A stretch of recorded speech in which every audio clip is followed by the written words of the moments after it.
चर्चा कर रहे हैं अष्टादश सिद्धांत पद की, और 7 श्लोकों तक हमने, तो आज हम श्लोक क्रमांक 8 से चर्चा करेंगे। तिनका जो बयारी के बस, जो चाहे तो उड़ाए ले डारे अपने रस, ब्रह्मलोक शिवलोक और लोकस, कही श्री हरिदास बिचारी देखो बिना बिहारी नाही जस। तो ये आज का श्लोक है, श्लोक क्रमांक 8। तो तिनका जो बयारी के बस, इस श्लोक को हमें ठीक से समझना होगा, है ना। तिनका जो बयारी के बस, जो चाहे तो उड़ाई ले डारे अपने रस, ब्रह्मलोक शिवलोक और लोक अस, कही श्री हरिदास बिचारी देखो बिना बिहारी नाही जस। तो बहुत सुंदर इसमें भाव है कि इस श्लोक में स्वामी जी महाराज जीव की पराधीनता के बारे में कह रहे हैं कि अगर तुम माया रूपी हवा के वशीभूत हो गए तो ऊपर नीचे घूमते ही फिरोगे और ठिकाना नहीं मिलेगा। इसीलिए हे मन, बिहारी जी की कृपा के बिना इस लोक में जश नहीं मिलेगा। ठिकाना तो बिहारी जी के चरण कमलों में ही है, वही मानसिक विश्राम मिलता है।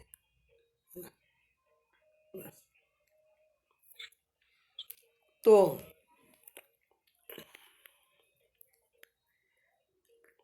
जीव पराधीन है हर बाजू से, जीव की पराधीनता यहाँ पे दिखाई जा रही है कि जीव कितना भी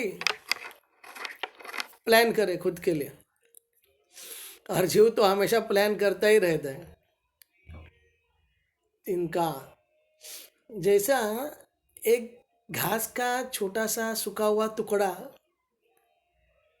वो हवा से हर जगह डोलता है, हर जगह घूमता रहता है, उसके पास अपना खुद का कुछ बल नहीं है, जैसी हवा चली उधर वो फेंक दिया जाता है। तो स्वामी जी महाराज इसमें वही बोल रहे कि जीव में कुछ सामर्थ्य नहीं है। जीव फोकट का अहंकार लेके बैठे कि मैं ये करूँगा, मैं ये करूँगा, मुझे ये करना होगा, मुझे इतना करना ही है, अगर मैं ये नहीं करूँगा तो ये नहीं होगा। इसलिए तिनका जो बयारी के बस, जो चाहे तो उड़ाई ले डारे अपने रस।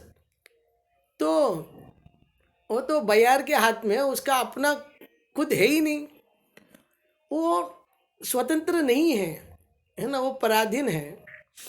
और पराधीन क्या कर सकता है ना, जो खुद ही पर के अधीन है ना, जो खुद दूसरे के अधीन है, वो और किसी तीसरे को कैसे आनंद दे सकता है।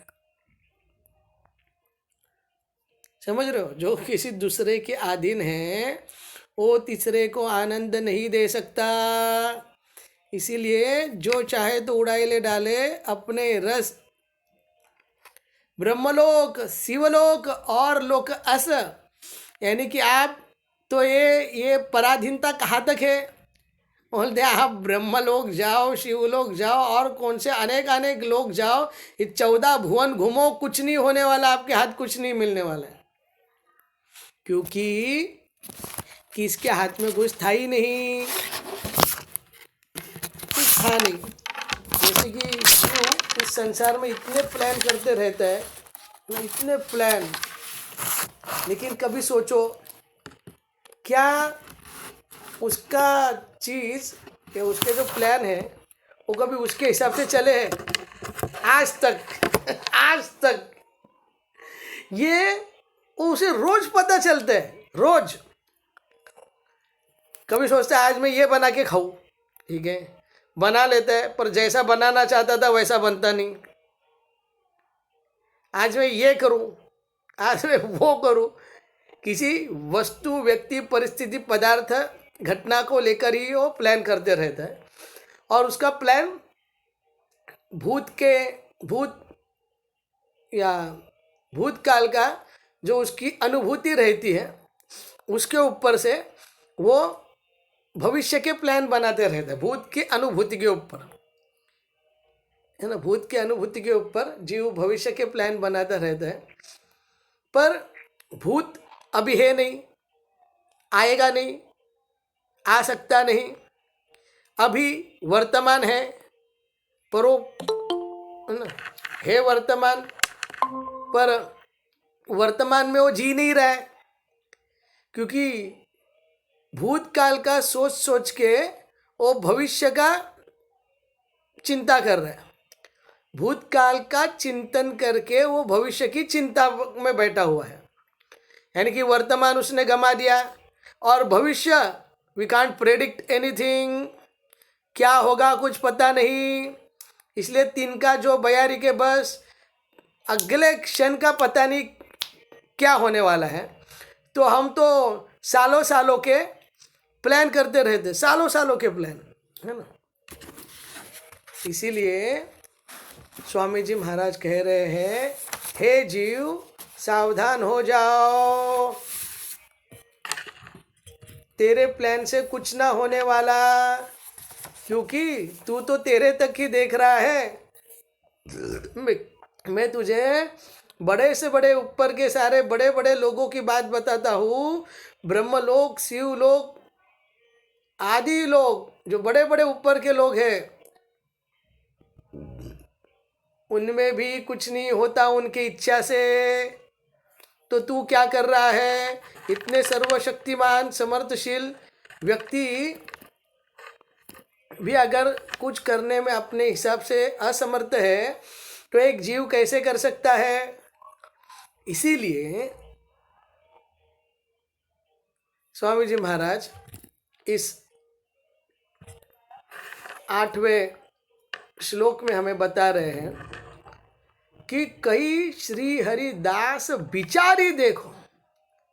नहीं, आप सोचो इसके ऊपर, आप तक इतना एक्सपीरियंस है, इतना सब पढ़ा लिखा, पूरी दुनिया देखी, इतने साल गए, हमें जो चाहिए वो हमें कभी नहीं मिलता। और हमारे पास जो होता है, हमें जो चाहिए वो हमें कभी मिलता नहीं, और हमारे पास जो होता है वो हमें कभी उसके ऊपर हम सेटिस्फाई होते नहीं। जो चाहिए वो मिलता नहीं, जो है उसके ऊपर हम आनंदी नहीं है, सेटिस्फाई नहीं है ना। तो लोग पेप्सी पीने लग जाते हैं, ये दिल मांगे मोर, और मोर मोर करते करते ये कर बैठते हैं चोरी। अब आप बोलोगे काय की चोरी? हम थोड़ी बैंक में गए डाका डाला, हम तो मेहनत से कमा रहे भाई, चोरी काय की? नहीं नहीं नहीं, अब देखो कैसी चोरी होगी। भगवान भगवद गीता में कहते हैं, कालोस्मि हम मैं ही काल हूँ, काल में हूँ। बाद में कहते हैं, सर्वस्व चाहम हृदि सन्निविष्टो मत्त स्मृति ज्ञान अपोहनम च वेदेच्च सर्वैर अहमेव वेद्यो वेदांत कृद्वेद विदेह चाहम। आपकी इंद्रिय आपकी नहीं है। आप बोलो ना मैं काम कर रहा हूँ, मैं अपने से कमा रहा हूँ, बोलते हैं कि जिस शरीर से आप काम कर रहे हो, आप जो बोल रहे हो आपका नहीं है, मन आपका नहीं है, बुद्धि आपकी नहीं है। तो मन बुद्धि इंद्रियों में होने वाली कुशलता और कौशलता आपकी कैसी होगी? और जो शरीर है वो भी उनका है, और उसमें में जो जो जीव है या जो चैतन्य शक्ति है, वो बोलता है वो भी मेरी है। ममावंश जीवलोके जीवभूता सनातना। तो जीव उन्हीं की चीज लेके अपने ख्वाब बुन रहा है, उन्हीं की चीज उनको अर्पण नहीं कर रहा है। हम गाने में तो हम बहुत गा देते हैं, अरे ऐसे भाव प्रकट होते हैं कि बोलो मत, है ना। त्वमेव माता पिता त्वमेव, कभी देखा नहीं उनके उनके पास माता पिता के जैसे। त्वमेव बंधु सखा त्वमेव, त्वमेव विद्या द्रविणं त्वमेव, त्वमेव सर्व मम देव देव। लो हम हमें रोज आरती में गाते भी हैं, लेकिन जब कोई बोले मेरा कोई नहीं मुझे कुछ नहीं चाहिए, तो लोगों को टेंशन आ जाता है। मैं केवल भगवान का हूँ, केवल भगवान ही मेरे अपने हैं, इसमें भी टेंशन आ जाता है। तो पहले से जिन्हें अपना माना है उनका क्या, और पहले से जो इकट्ठा करके रखा है मेहनत करके उसका क्या। लो होगी ना चोरी, उन्हीं की चीज उन्हीं को देते देते ये जीव नाटक कर रहे हैं। इसीलिए क्योंकि सब कुछ उनका है तो होगा किसके हिसाब से होगा, अपने। ईश्वर परमा कृष्ण सच्चिदानंद विग्रह अनादिरादिर गोविंद सर्व कारण कारणम। तो सब कारण के कारण तो वही है वही उड़ा रहे तिनके को और तिनका उड़ रहा है अपने ख्वाब संजोए हुए तिनका उड़ते उड़ते भी अपने ख्वाब संजो रहा है। ये है दशा, ये पराधीन जीव की दशा है ना। उसे करना क्या था, हे नाथ हे मेरे नाथ मैं केवल आपका हूँ, बस। अगर आप उनके हो गए तो उनका जो कुछ है वो आपका हो गया। पर उसे वैसा नहीं चाहिए, उसे अपना अपने लिए अलग से रख के वो चाहिए। ओ हो, अपना अपने लिए अलग से रख के वो चाहिए, इसीलिए सब प्रॉब्लम हो रहा है। इसलिए स्वामी जी कह रहे हैं ब्रह्मलोक शिवलोक और लोक अस। भाई मैंने घूम के देखा, ब्रह्मलोक में गया, शिवलोक में देखा और सब जगह पे देखा, काम नहीं होता है। क्यों? इसीलिए रामचरितमानस में जयंत की कथा आती है कि एक बार प्रभु सीता माता के साथ उपवन में बैठे हुए हैं, विहार चल रहा है, उपवन में विहार कर रहे हैं, और उतने में जयंत आ गया कि प्रभु रामचंद्र जी सीता माता के गोद में सोए हुए हैं, और उतने में जयंत आ गया, वो भी कौवे का रूप लेके आ गया, और कौवे का रूप लेके आया और सीता माता को काटा और सीता माता के पैर से खून आ गया। तो देखो ये देवता है ना, देवता, इसलिए उसे पता है कि अगर कुछ गंदा काम करना है तो रूप अच्छा नहीं लेना, देवता के रूप में नहीं आया तो कौवा बन के आया। तो आया और सीता माता को काट लिया, और बाद में थोड़ी देर में रामचंद्र जी को पता चला गया कि ऐसा ऐसा उस कौवे ने दुष्टता की है, तो अपना एक अमोघ बाण उन्होंने चला दिया। अब बाण उसका पीछा कर रहा है कौवे का। कौवा उड़ते उड़ते उड़ते उड़ते पहले अपने पिताजी के पास चला गया, इंद्र जी के पास चला गया, और इंद्र ने पूछा भाई इतना घबराए क्यों हो, तो जयंत ने सारी वार्ता बता दी।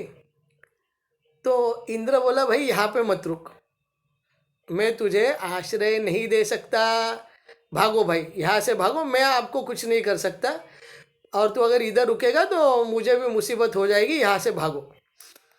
तो परेशान हो गया, बाद में वहाँ से भागा, ब्रह्मा जी के पास गया, ब्रह्मा जी ने भी हाथ ऊपर खड़े कर लिए, भाई मुझसे भी कुछ नहीं होगा। तत्पश्चात जयंत शिव जी के पास गया, तो शिव जी ने भी हाथ ऊपर कर लिए, बोले मुझसे ना होगा ये, आप हमारा लोक खाली कर दो। देखो ब्रह्मलोक, शिवलोक और लोक अस, कुछ नहीं कोई कर पाया। क्यों? क्योंकि उसके पीछे राम जी का बाण था, राम जी का अमोघ बाण उसके पीछे था। अगर उसमें राम है तो कोई अब कुछ नहीं कर पाएगा, कितनी भी बड़ी शक्ति क्यों ना हो। तो सब लोग ने हाथ ऊपर कर लिए। और तब नारद जी वहाँ पे थे, तो ये नारद जी के पास गया नहीं, क्योंकि ये सोच रहा था अरे देखो भाई, अब इतने बड़े बड़े ब्रह्मा और शिव जी कुछ नहीं कर पाए तो नारद जी हमारा क्या करेंगे। लेकिन तब नारद स्वयं उनके पास आए और पूछा कि भाई क्या हुआ। तब उन्होंने सारा वृत्तांत बता दिया। और तब नारद जी बोले उसका उपाय है। तो बोला क्या है, क्या है? तो बोलते हैं कि जिसने ये प्रॉब्लम क्रिएट किया है, प्रॉब्लम डिजॉल्व भी वही कर सकते हैं। तो क्या करे? अरे जिनका बाण है उन्हीं के पास जाओ, और किसको मत बोलो, उन्हीं के पास जाओ। और तब नारद जी ने उन्हें कुछ कान मंत्र दिया, क्योंकि गुरु है ना, बचाना उनका कर्तव्य है। हरा के बहुत घोर अपराध किया था। तो जयंत वापस आ गया, और तब भगवान से जयंत ने माफ़ी मांगी। लेकिन तब भगवान बोले कि ठीक है, मैं तुझे जीवन दान तो दे देता हूँ, लेकिन मेरा अमोघ बाण है, ये कुछ तो काम कर ही देगा। तो जयंत कौवे के रूप में था, तो कौवे का एक आँख फोड़ दी। तब से कौवा एक आँख से ही देखता है, भगवान को मानता भी है और संशय भी था उसमें। भगवान को मानता भी है, पर परीक्षा लेनी चाहिए भगवान की, तो संशय कर रहा था। तो दोष आ गया था, तो एक आँख तो उसकी निकाली गई। और तब भगवान को जब उन्होंने माफ़ी मांग रहे थे, तो भगवान ने पूछा कि जयंत आपने ये सब क्यों किया, क्यों किया ये सब, कि सीता माता को क्यों काटा। असल में जयंत भगवान का सामर्थ्य देखना चाहता था। तो जयंत ने बताया कि मैं आपका सामर्थ्य देखना चाहता था।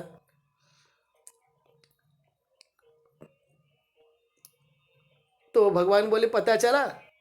बोला जी बिल्कुल पता चला।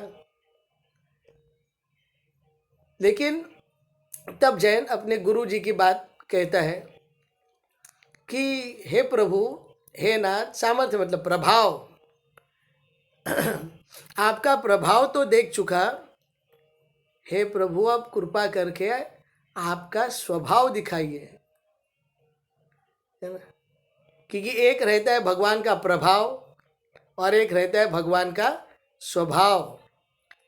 तो भगवान तो परम दयालु है, करुणा निधान है। और तब जब ये बात कही, तब भगवान ने पूछा ये तेरी बुद्धि नहीं है जयंत, ये तेरी बुद्धि नहीं है। तब जयंत ने सब सच बता दिया, और तब कहा कि नारद जी ने मुझे ये सब किया था। तो बात ये है कि तिनका जो बयारी के बस, वैसे जीव भी ऐसे ही भटक रहा है। वो अपने ही क्रिया द्वारा, अपने ही कर्मों के सिद्धांत के फलों के भीतर वो फंस रहा है। कर्म सिद्धांत है और उसके अंदर ही उलझ रहा है, और वो कर्मों के फल ही उसे बहुत जगह नचा रहे हैं। और ये कर्म में क्यों फंसा है? क्योंकि कर्म में वही फंसता है जो कर्ता भाव रखता है कि मैं करता हूँ, जहाँ से हम शुरुआत की थी, मुझे ही करना होगा, नहीं तो कैसे होगा। तो ये जो है कर्ता भाव, अहम कर्तारम, अहम कर्तारम, क्योंकि कर्तारम कर्ता प्रकृति है, प्रकृति क्रियमानानि, और प्रकृति करती किसके लिए? भोक्ता राम यज्ञ तपसा, एक करता है और एक भोक्ता है। प्रकृति करता है और भगवान भोक्ता है ना। तो जीव बीच में आ गया भोगने के लिए, देखो, और जीव है प्रकृति का अंश। इसे करना था, अगर कर भी लेता है तो भगवान के लिए करना था, क्योंकि वो भोगता है। तो इसने अपना सेवा का जो उत्तरदायित्व है भगवान के प्रति, वो छोड़ के अपने आप को भगवान मान बैठा, अपने आप को कर्ता मान बैठा। अगर अपने आप को कर्ता मान बैठता है जीव, तो भुगतना भी जीव को ही पड़ेगा।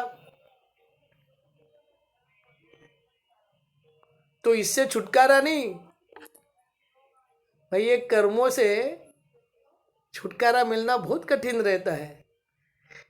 इसलिए गीता में भी इसके बारे में कहा जाता है कि कर्मणो गहना गतिम, ये कर्म की गति बहुत गहन है, इसको सुलझाना बहुत कठिन है।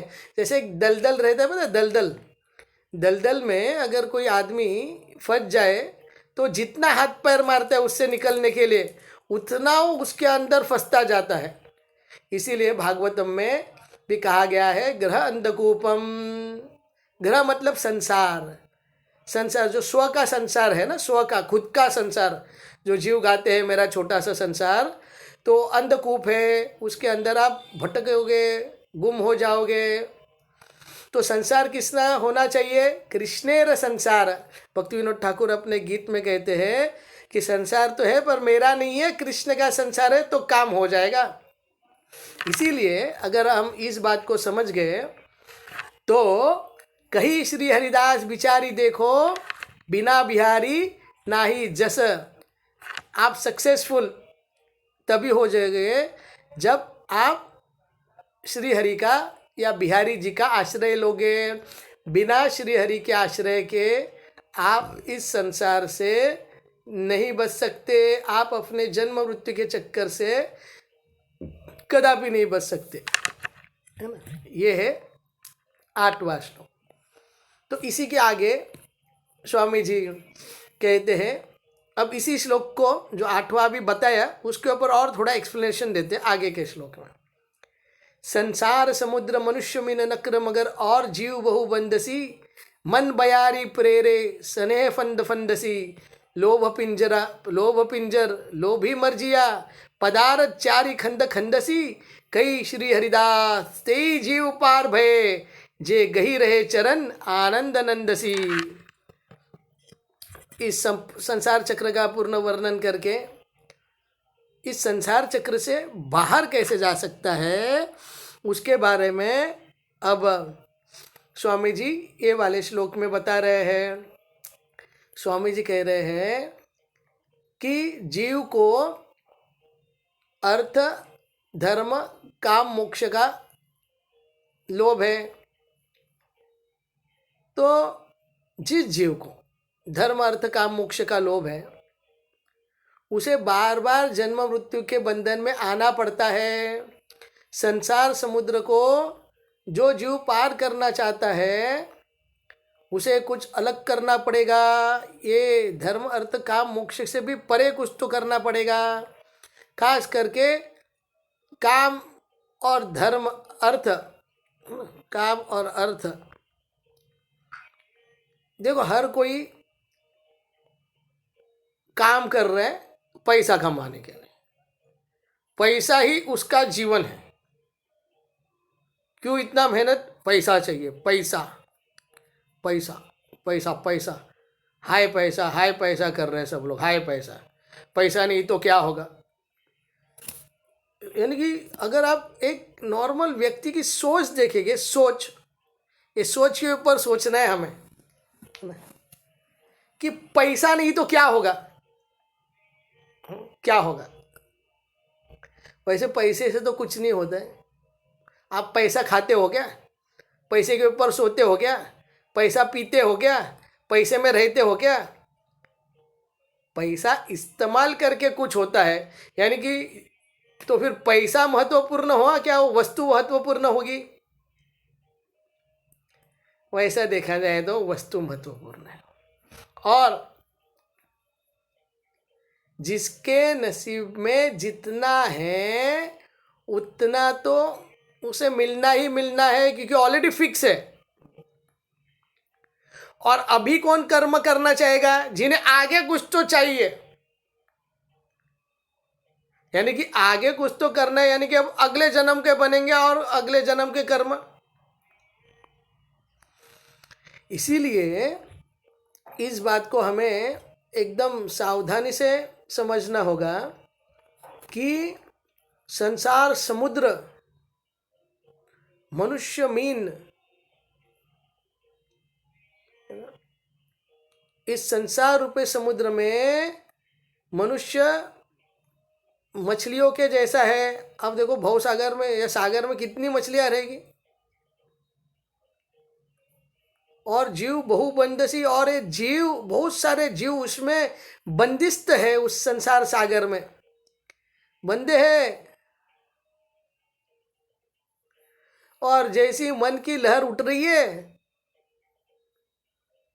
और मन की आसक्ति जिधर जिधर हो रहे हैं, जिधर इधर आसक्ति डाली उधर उधर वो उसका फांसी के लिए फंदा बन गया, उसके मृत्यु का कारण हो गया। जैसे मछलियों के लिए कुछ खाद डालते हैं तो खाद नहीं रहता, वो जो कांटा डालते हैं पकड़ने के लिए, तो उसके ऊपर खाद लगाया रहता है, कुछ खाना उनका, तो उसको खाने के लोभ में वो चला जाता है, और जैसे ही वो उसको झपकता है तो वही झपकन उसका मृत्यु का कारण बन जाती है। वैसे ही इस संसार में जो भी वस्तु, व्यक्ति, पदार्थ, परिस्थिति का हम भोग, जहाँ पे भी हम भोग लेना चाहेंगे वहीं पे हमारे जन्म मृत्यु का चक्र बनता रहेगा, क्योंकि वह आपके भोग की चीज थी ही नहीं, आपने भोगा। अब भोगा तो सब कुछ भोगना पड़ेगा उसके आगे का भी।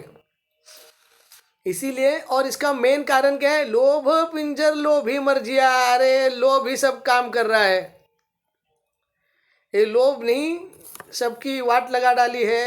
ये जीव में लोभ बहुत है, इसलिए सब पापों का बाप क्या है? लोभ। ये लोभ ही सब पापों का, और चाहिए उसे, और चाहिए। जीव रुकने के लिए तैयार नहीं कि बस, क्योंकि नैनम छिन्नन्ति शस्त्राणि नैनम दहति पावक न चैन क्लेदयन्त्यापो न शोषयति मारुतः।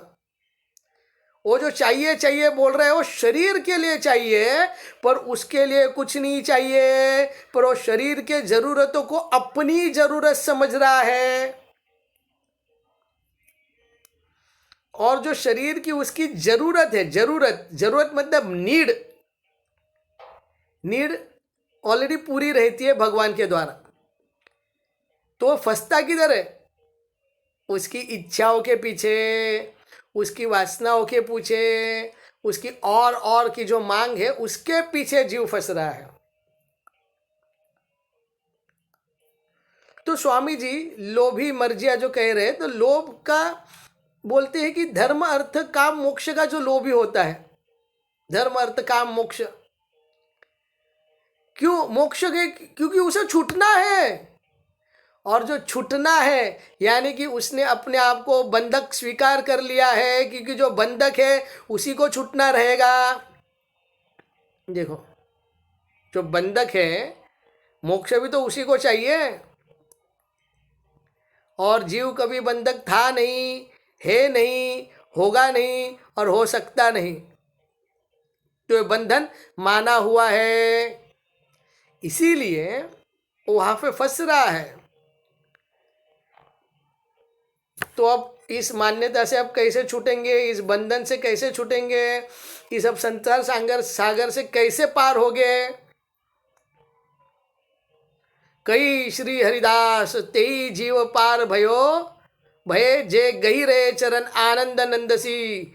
अरे उस आनंद के चरण जाओ, है ना, उसकी शरण ले ले, साक्षात बिहारी जी की आप शरण ले लो। जैसे आप उनकी शरण ले लोगे तो ये संसार रूपी समुद्र से आप अपने आप बच जाओगे। माम एव ये प्रपद्यन्ते माया मेताम तरन्ति ते सर्वधर्मान परित्यज्यम माम एकम शरणम व्रज। सर्वधर्मान मतलब अरे छोड़ दो सब, आपको ना अर्थ के पीछे दौड़ो, ना धर्म के पीछे दौड़ो, ना काम के पीछे दौड़ो, ना मोक्ष के पीछे दौड़ो, आप कुछ मत करो, क्योंकि आप आनंद के लाल हो, आप आनंद की संतान हो, आप ही अमृतमय हो। ईश्वर अंश जीव अविनाशी चेतन अमल सहज सुख राशि। जो आप ढूंढ रहे हो वो आप में ही है। आप अपूर्ण थे नहीं, है नहीं, होंगे नहीं, हो सकते नहीं, ये अभाव की मान्यता है। इसीलिए आप क्या करो, अब आप उलझ गए हो ना, अब आप सुलझ नहीं रहे हो, तो जो सुलझा हुआ है उसको आप जाओ, जे गही रहे चरण आनंद नंदसी। तो क्या करेंगे, देखो आप कर्म करके ही जीव फंसता है। जैसे हम बात कर रहे थे, कर्म कर करके एक एक इच्छा से वैसे हो, कर्म करता है तो कर्तृत्व आता है, तो भोक्तृत्व तो आता ही है भोग की इच्छा से, और वो फल को भी भोगना उसे पड़ेगा, जो आप जैसा भी हो। तो गहिरे चरण आनंद नंदसी का मतलब क्या है? इसका मतलब है कि सन्मुख हो ही जीव जब मोही। अरे आप मुझे सन्मुख हो, माया के पास, संसार के पास मत देखो, इस संसार में मत फंसो। आप संसार में ही सब करने की इच्छा है, संसार को रहते ही भोगने की इच्छा है। अगर कुछ संसार ही नहीं तो आप देखना क्या चाहोगे? अगर कुछ है ही नहीं तो आप सुनना क्या चाहोगे? इसीलिए सन्मुख होई जीव जब मोही, जब जीव माया के पास पीट करके जब मेरे पास देखता है, कोटि जन्म अघनासन सोई, उसके करोड़ों करोड़ों के जन्म के, यानी कि जो अब उसके भ्रांति ने जो उसके पीछे कर्मों का जो कर्मणो गहना गतिम, जो गहन गति में उसको जो फंसा दिया है, उस गति से भगवान उसे तुरंत पार निकालते हैं।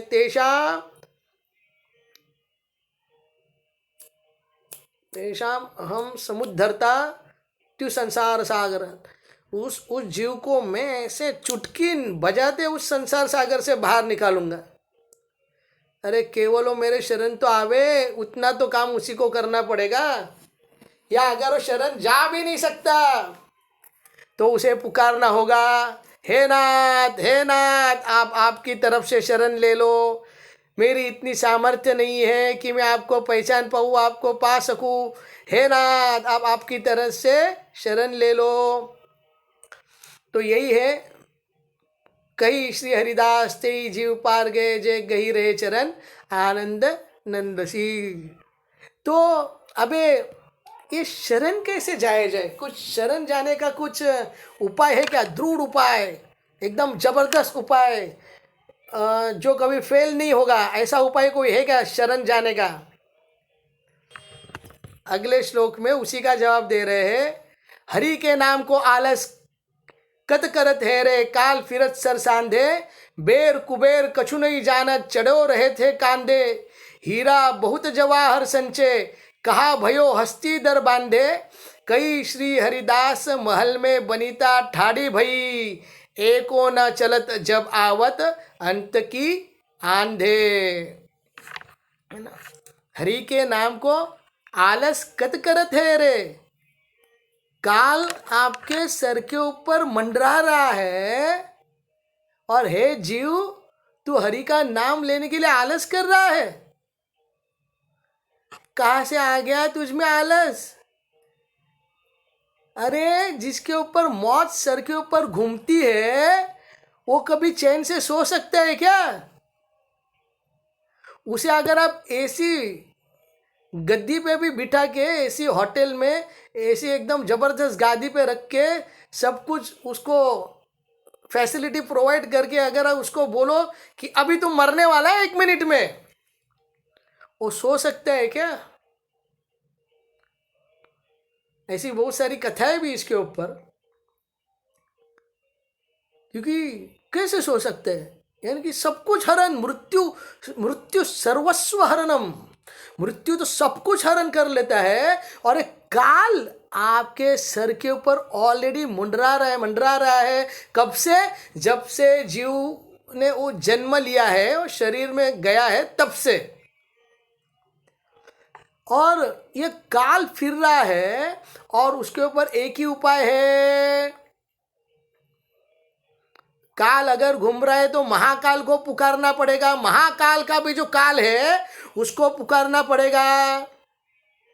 इसीलिए हरि के नाम को आलस कद करत है रे, काल फिरत सर सांधे। और कोई सोचेगा अरे हम थोड़ी ना मरने वाले हैं, हमारे पास तो बहुत सारी प्रॉपर्टी है, हमारे पास तो बहुत सारे पहचान है, अरे हमारा तो खुद का ही हॉस्पिटल है, पूरा इमरजेंसी मेडिकल वाले तो अपनी ही है। भाई ऐसा कुछ नहीं होने वाला, क्योंकि किसी के भी हाथ में कुछ भी नहीं है, कोई नहीं बचा सकता, एक काल रूपी से कोई नहीं बचा सकता है। इसीलिए स्वामी जी महाराज इस श्लोक में, इस पद में जीव को स्मरण कराना चाहते हैं, हे जीव तू हरि का भजन कीर्तन स्मरण आदि से क्यों दूर जा रहा है? आलस मत कर, काल तेरे माथे पे बैठकर खड़ा है, या काल तेरे माथे पर बाण कसकर खड़ा है। और अरे पर क्या मैं काम ना करूं क्या? अरे काम करेंगे तभी तो पैसे आएंगे, तो उस पैसे से तो सब फैसिलिटी होगी भाई।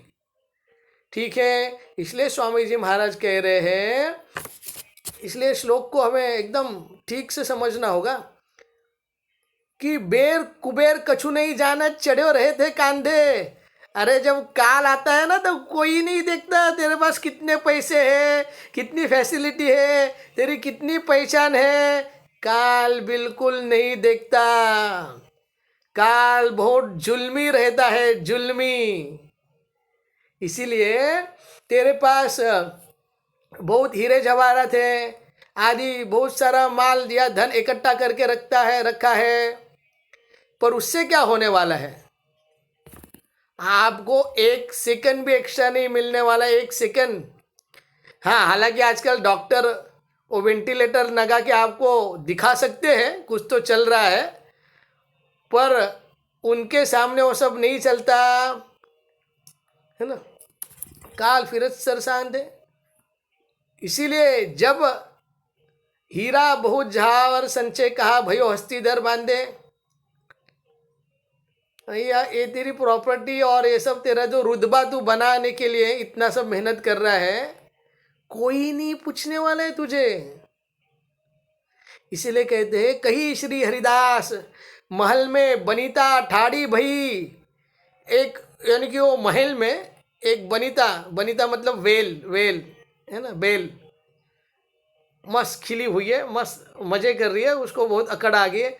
महल में बनीता ठाड़ी भई पर एक ना चलत, जब आवत अंत की आंधे, जब अंत की आंधी आएगी तब उसको ऐसे उड़ा के लेके जाएगी कि उसका अस्तित्व ही वहां से गायब कर देंगी।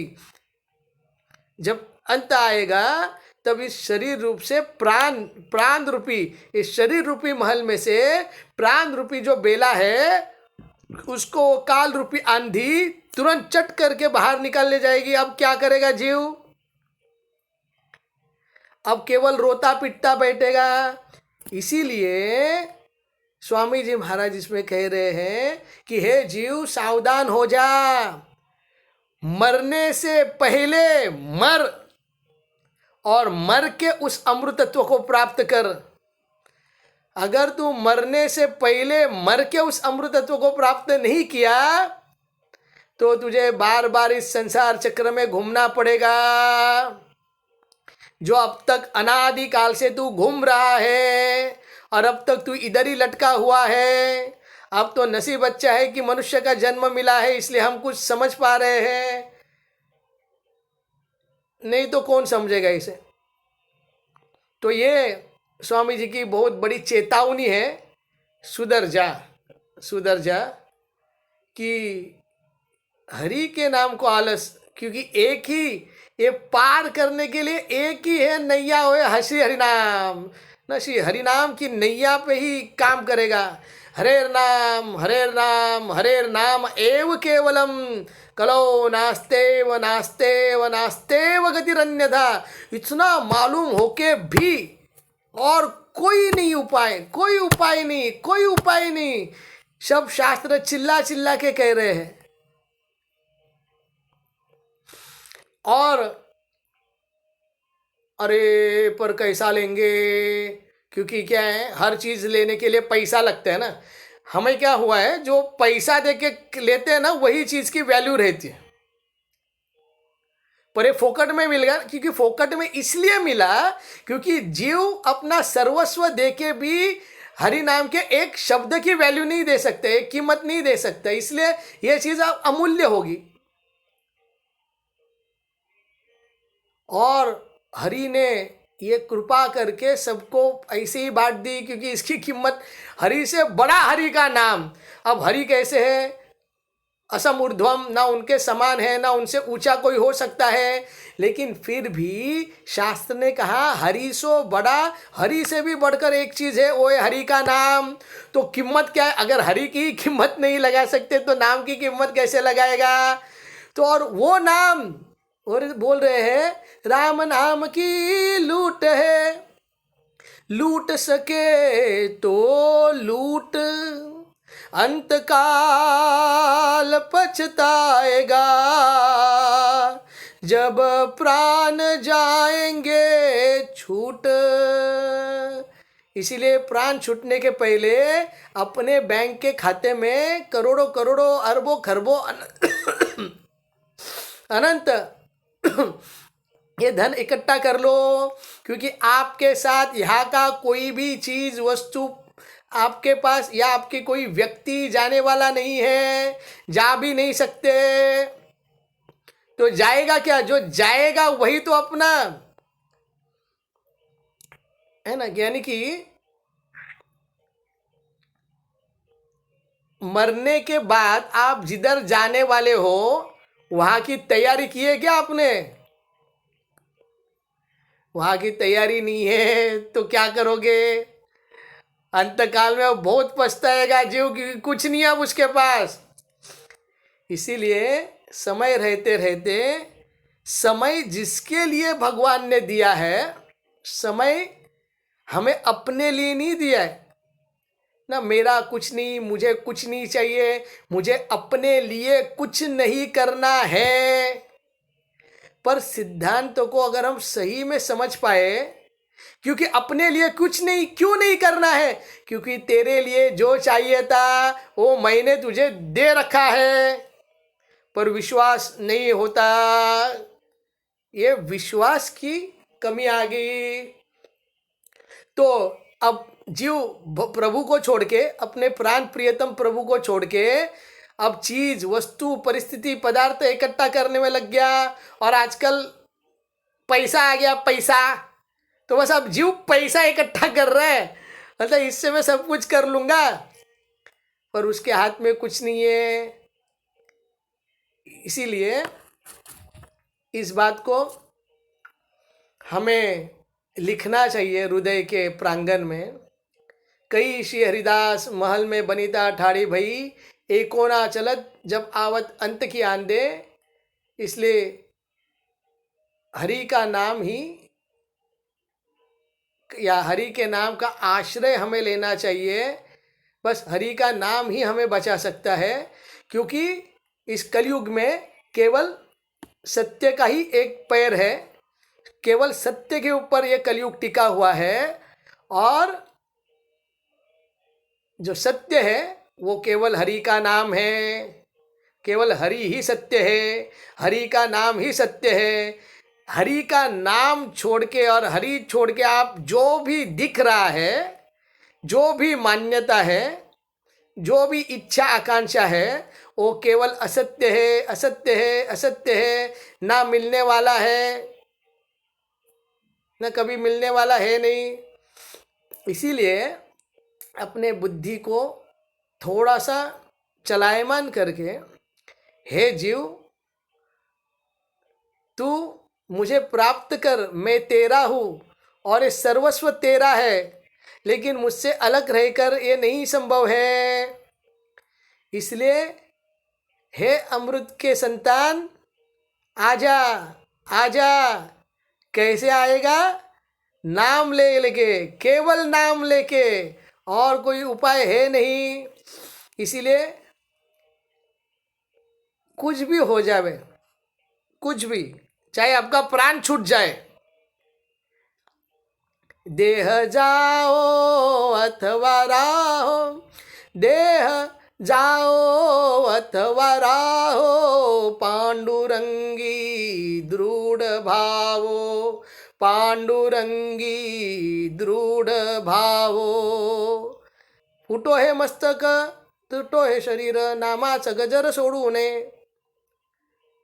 कुछ भी हो जाए पर नाम नहीं छूटना चाहिए।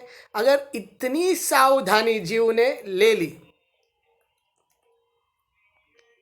और ये नाम नहीं छूटना मतलब निरंतर निरंतर, ये टाइम पास वाला नाम नहीं, उपकार वाला नाम नहीं, निरंतर। ये जिसका है, ये साथ जिसकी है, ये प्राण जिसका है, ये उसी के प्रति समर्पित होना है। समर्पित मतलब जो उसका है उसको दे दो, आप हल्के हो जाओगे, आप बोझा से मुक्त हो जाएंगे। तेरा तुझको सौंप दे, क्या लागत है मोर, मेरा मुझ में कुछ नाही, जो है सो तोर। तेरा तुझको अर्पण, क्या लागे मेरा। तो बस दे दो और फ्री हो जाओ, है ना, सबसे फ्री हो जाओ। दे दो मतलब अपने आप को ही देना पड़ेगा। ये आपका नहीं है जिसे आप मान के बैठे हो, कुछ अपना नहीं है, केवल श्री हरि अपने हैं, है ना। श्री हरिदासी नित्य बिहार उपासी। हम श्री हरिदास के हैं और हम नित्य बिहार के उपासी हैं, और हमें नित्य बिहार में लौटना है ना। इस चीज़ को हमेशा याद रखो, अपने ध्येय को मत भूलो। हमारा गंतव्य बिहार है, वो भी नित्य बिहार। ये अनित्य में, अगर नित्य में जाना है तो अनित्य को छोड़ना ही होगा। अगर आप नहीं भी छोड़ोगे तो भी आपसे छीन लिया जाएगा, क्योंकि ये अनित्य है। तो इसके ऊपर आशा करता हूँ कि सब लोग ध्यान देंगे। कल हम इसके आगे के श्लोक या पद के ऊपर चर्चा करेंगे।